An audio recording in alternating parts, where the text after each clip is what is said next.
This is Heal Your Mind, Heal Your Body with Dr. Schuyler. Discover how your thoughts manifest disease and what you can do about it. Here's your host, Dr. Schuyler.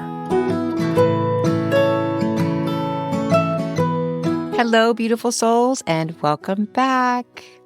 Today, I'm getting into, does people-pleasing create anxiety and disease in your life?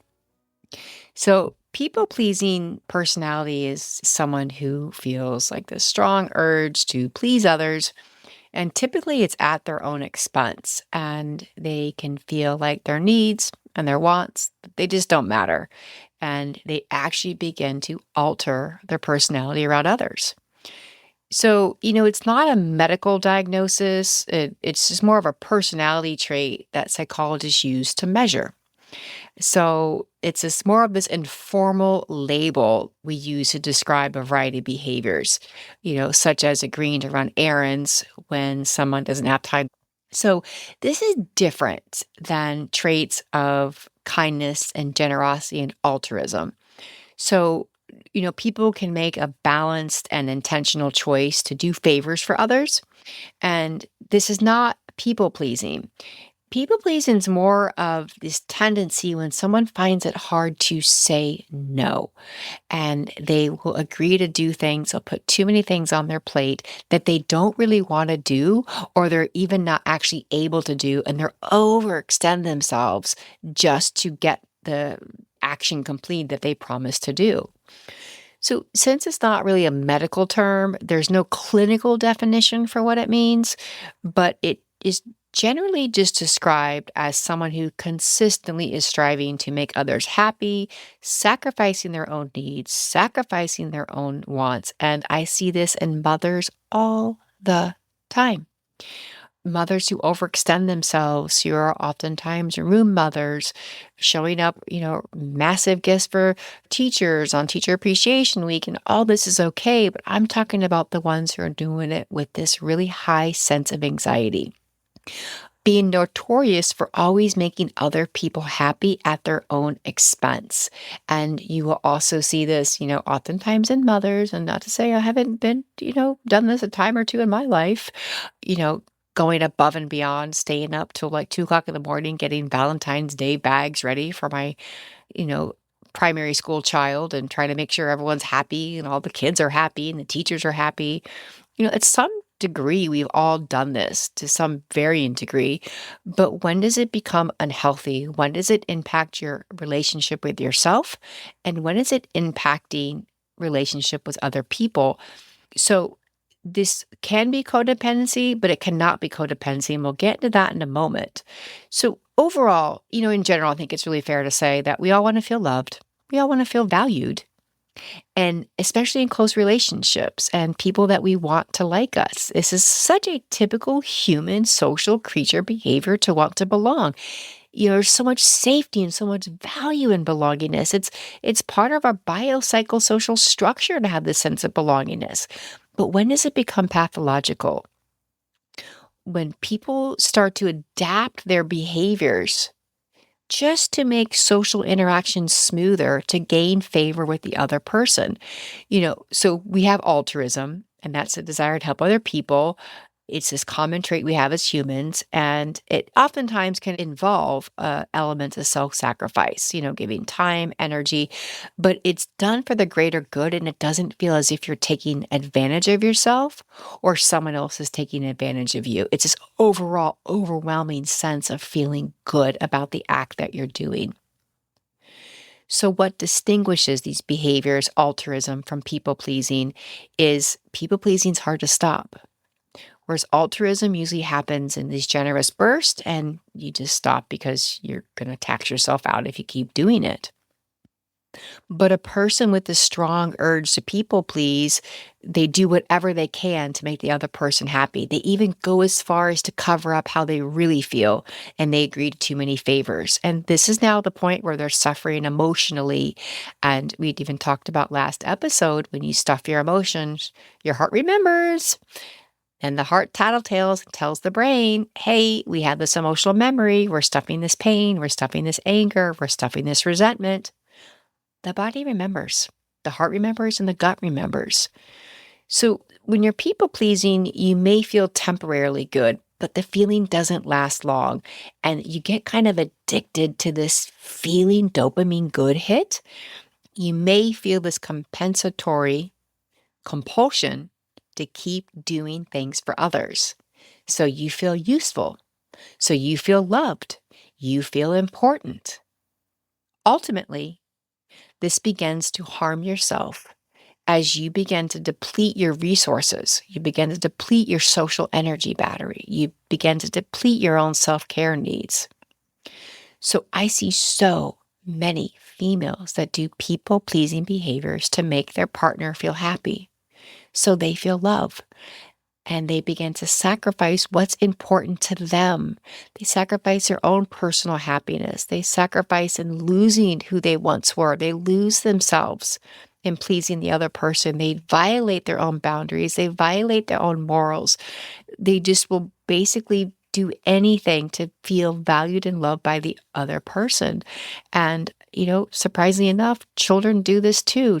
Children are at most risk for this because if you ever had a parent who suffered from an alcohol use disorder, oftentimes you will see this people-pleasing behaviors in the children of offspring who had alcohol use disorders. But it doesn't have to even be that significant as far as alcohol use disorder. Children sometimes inherently have this anxious attachment, this need to people-please.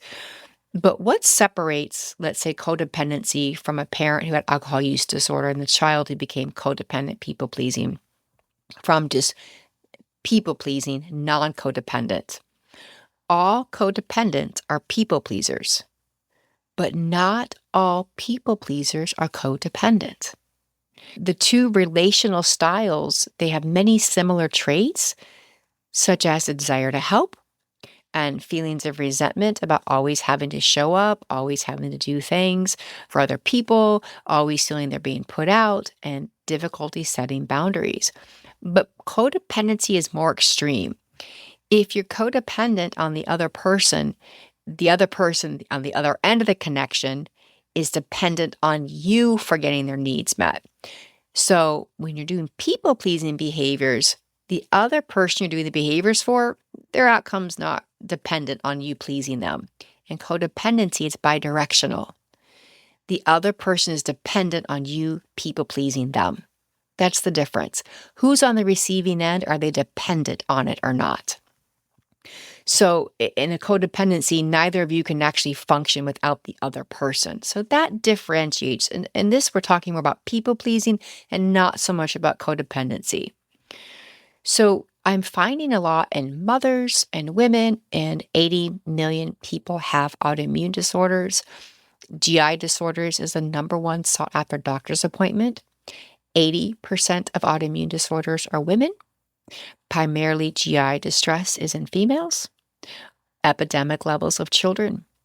So I do see, I would say 10 out of 10 times, my people with GI disorders and autoimmune have people-pleasing tendencies. So children have people-pleasing tendencies. They get this sense where they feel they need to work to keep the relationship going. And if you grew up this way, you may have done the same thing. You felt you needed to work as a child to get your parents to like you. You had to be doing something. You had to perform. Your worth and your value became dependent on, were you a good performer? Were you a good athlete? Were you a good academic student? This need to feel you have to work to gain favor is a form of people-pleasing. So children, especially nowadays, with all of these internal and external pressures to perform and to be top athletes and top overachievers and honors and AP and the blah, blah, blah, blah, blahs. They get this inherent drive to people please. They feel they have to work to gain favor. They've got to work to get their parents to love them. So children will do just about anything to keep their environment predictable so they feel secure. So that even means giving up other aspects of their life, other aspects of their emotional boundaries, other aspects of their identity and their developmental process in order to keep a secure attachment with their caregiver.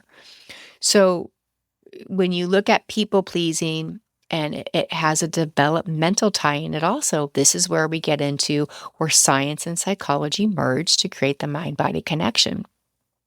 So if you grew up in a home where it's very stressful or emotionally unavailable or avoidant parents or traumatic dynamics you were exposed to, whether it be through external environment or at home, your mom may even been emotionally taxed or your father emotionally taxed, and you may develop this anxious attachment style, putting the needs of other people persistently above your own needs in order to stay safe and avoid being abandoned, punished, or neglected. So, I like to do these monthly check-ins with my kids, or they just do them with me, with pretty much blindsided, because they just love this open door policy I've created. Don't know if I am happy I did that or not, but overall I'm happy. But there's times I kind of wish my door wasn't always open. So during this monthly check-in, I was like, hey, I'm working on this book and I got to ask you guys a question. I'm like, do you all feel the need you have to work to make me happy? Hand to God, my youngest one laughed. She goes, no, Mom. She immediately abruptly walks out of the room and laughs on the way to her room. Like that was the most absurd question I could ever have asked her. So as I'm kind of sitting there in disbelief, like, okay, not offended, kind of proud, I look at my older daughter and she's staring at me with these huge doe eyes, and her eyes are kind of welling up. And remember, she's the one after the COVID vaccines and getting COVID, she developed a lot of medical issues and actually developed an autoimmune disease. And she looked at me and she's like, well, yes, Mama, who else will? And I look back and I'm like, wow, she's seen what my life has looked like. And somehow this increased anxiety post COVID has given her some impression. And maybe it's, that combined with as much as I'm working, and she somehow, even as, cognizant I am of attachment styles, she somehow has absorbed this thought. It was her job to make me happy. It's her job to make sure everything's okay. And, so I'm a single parent. And so this whole dialogue opened up about especially dating and people pleasing and setting boundaries. And, especially for, she's 16, she's not dating yet, but someday she will be. And this is a really good idea to have this conversation with your children, because if they feel comfortable enough, you may get some pretty intense data that, wow, I do feel responsible for your happiness. So, I about broke in tears and I hugged her and we had this really long talk. I'm like, it is not your responsibility to make me happy. That is solely my responsibility. And she started taking on this need to make sure she's helping me out and helping with groceries and, checking in. Mama, are you happy? Mom, are you okay? And no, my love, that's not your job. Children somehow start taking on the parents' needs to make sure we're okay, to do these check-ins with us. And I love the fact that, she felt comfortable enough telling me that. And I stopped and took the time. Do you feel you need to work? And it gives the difference between the youngest and the oldest. Youngest probably is still laughing about that. Uh, and the oldest, we're actively having kind of these every other day check-ins, these talks about it. Not your responsibility. So ask yourself, as a child, did you feel the need to work to make your parents happy, to please them, to gain favor? Do you think your child is doing people-pleasing behaviors? And if you have a child with autoimmune, if you have a child with anxiety or GI, I'd be really curious to find out, do they feel the need to work to gain favor and love or approval? Is their identity wrapped up in their doing? Is their identity wrapped up in their performance? Who is your child when they're not performing, they're not having good grades, they're not an overachiever? Where's their identity? Who are they independent of their roles? And are they doing these roles to make you happy, to please you? So actually, even just today, they have the day off and I walked out and she's laying on the couch, curled up in a blankie, watching Netflix, and she didn't even look at me. And I'm like, okay, thank gosh, the talks are working. So I walked over and I caressed her head and I was like, hey, love, I want to tell you, I'm so proud of you for doing nothing today. I'm so proud of you for taking a day of self-care, that it's okay to do nothing. And I felt very pleased that when I came out, she didn't look at me in attempts to kind of wonder, Mama, do you need anything? Mama, can I get you something? She just stayed in her own space, her own boundaries, and just gave herself permission to do nothing. And I loved it. She didn't even think about me. And that's how I want my child to be. Her space, not people pleasing. So when you have a loved one walk into a room, or your boss, coworker, do you look at them? Do you want to people please? Are you attentively thinking, what do they need from me? And my book really gets more into this, how to mitigate it. What are the signs to look for? What limbic response this causes, fight or flight. And signs of people pleasing are: you find it hard to say no to requests. You regularly take on extra work, even if you don't have the time to do it. Again, room moms is always the best example I can come up with. As a former room mom myself, I have absolutely been, something I can admit I've done this as well. Do you overcommit to plans, responsibilities, projects? Do you avoid advocating for your own needs? And you say, I'm fine, I'm fine. We have this really funny saying in psychology when someone says we're fine. When we hear the word fine, we replace the F with an expletive. We say expletive, insecure, neurotic, and emotional. So whenever you're, I'm fine, I'm fine, I'm fine, we're thinking fudgesicled up, insecure, neurotic, and emotional.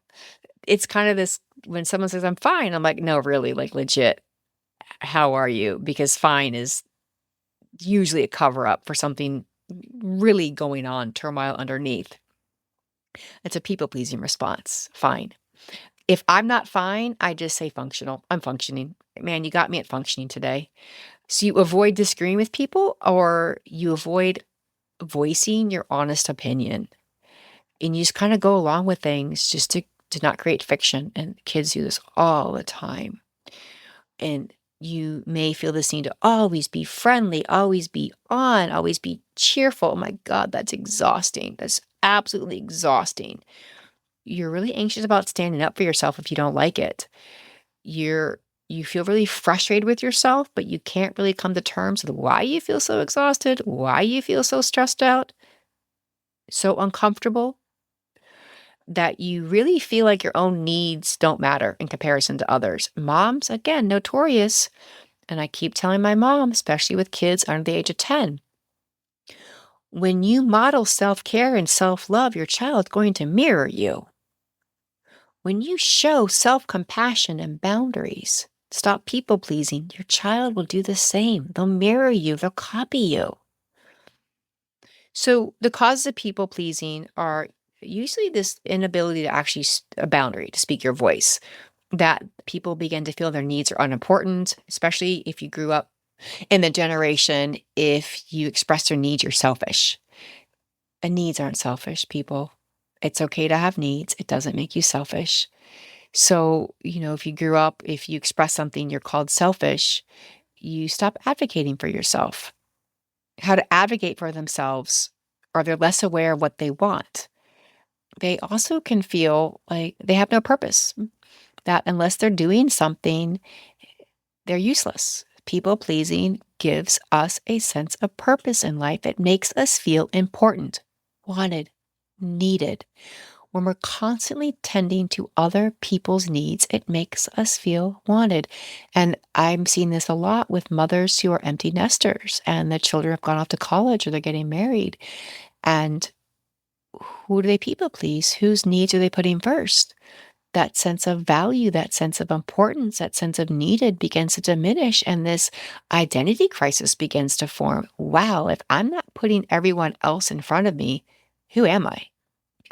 Some people attempt to people please because they feel anxious about fitting in. They have this fear of rejection, like, how do I fit in here? So you anxiously get that anxious energy, and social anxiety often is manifested in people pleasing, doing everything it takes to get their friends to like them, to be invited, to be included. It's my kids call it the tryhards.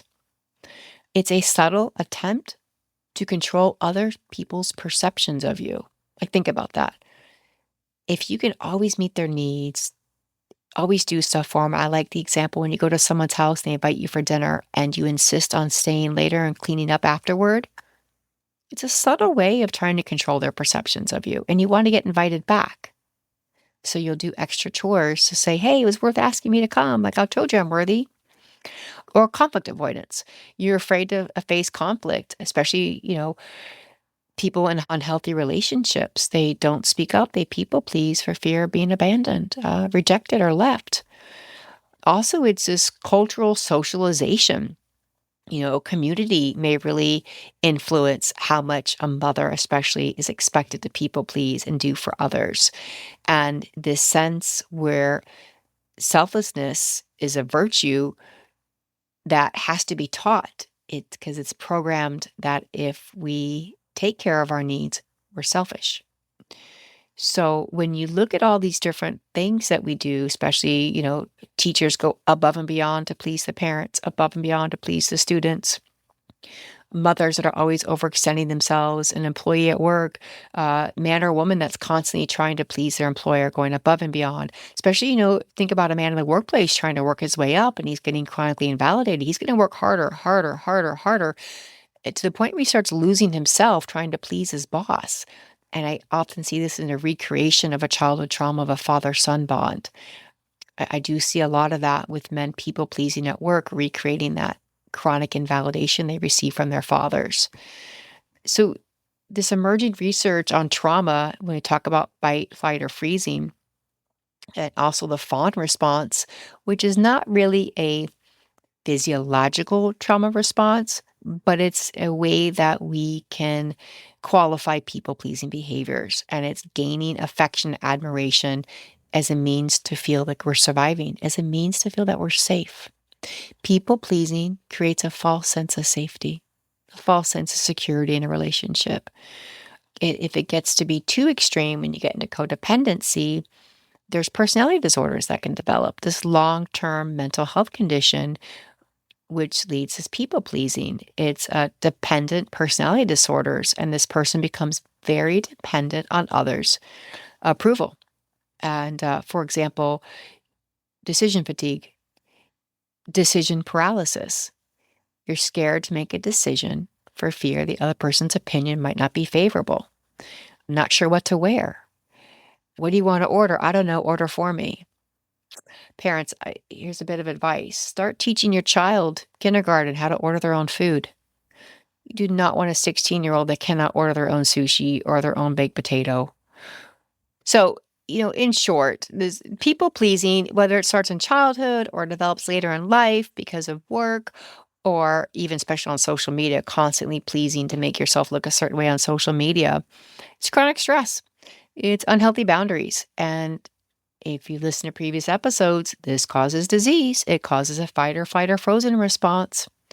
And when someone is overly focused on the needs of others, they don't leave time to themselves. Depression kicks in, anxiety, feeling helpless, hopeless, anger, frustration, definitely lack of self-care. Oh my gosh, there's this great trend going around right now on like Instagram and TikTok. And it's showing a picture of a teenage girl, and she's dressed in Lululemon and got her Stanley Cup and all the Sephora products, and she just looks like $1,000,000. And then it says, behind every well-kept teen is a frazzled mom. And it cuts to the picture of the frazzled mom. Hair in the bun, sweatpants, no makeup, dehydrated looking, and that epitomizes what it looks like to put other people's needs above your own. So lack of self-care, all this causes inflammation and immune suppression. When stress hormones are released, it causes inflammation and immune suppression, which causes more mental and physical illnesses and ailments. It can be expressed as exhaustion, tiredness, depleted. You feel insecure, out of control, overwhelmed, secretly resentful, We talked about resent in previous episodes about how that causes disease, the double scoop of resentment. You resent the other person for meeting their needs and resent yourself for not meeting your own. That leads to anger and this chronic feeling of taken advantage of.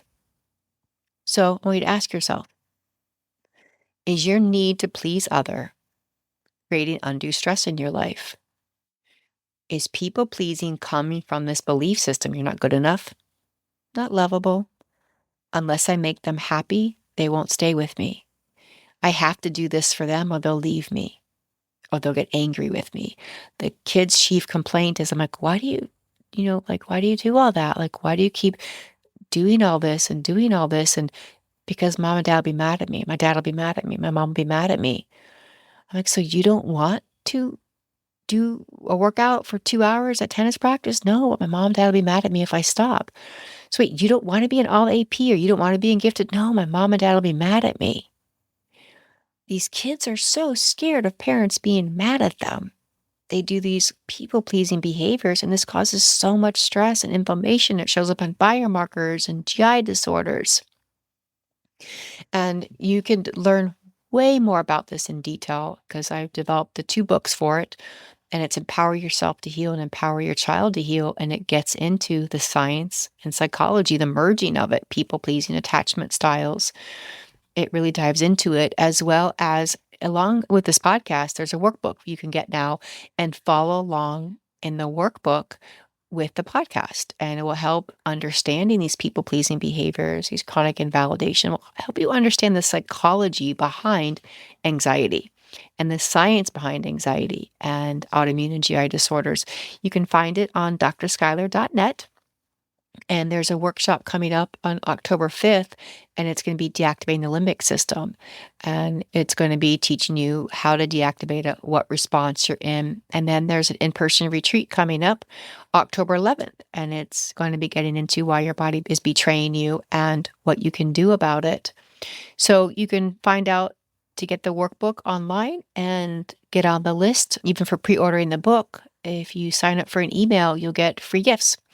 And it's at drschuyler.net. And if you sign up for emails, you'll get a sneak peek in the chapter called Healing Phases, monthly newsletters and reminders, and just some really cool information to keep in touch and just things I don't even go over in the podcast that you'll get in these newsletters. Hope you all have a beautiful, wonderful, blessed day.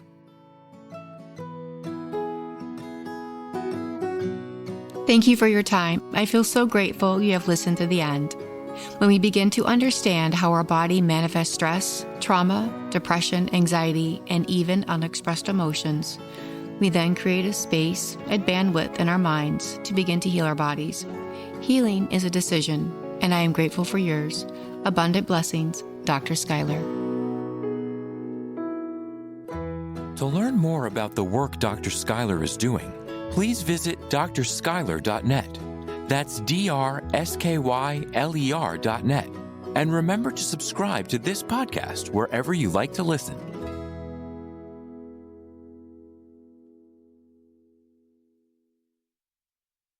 Produced by Audavita Studios. Connect your voice to the world.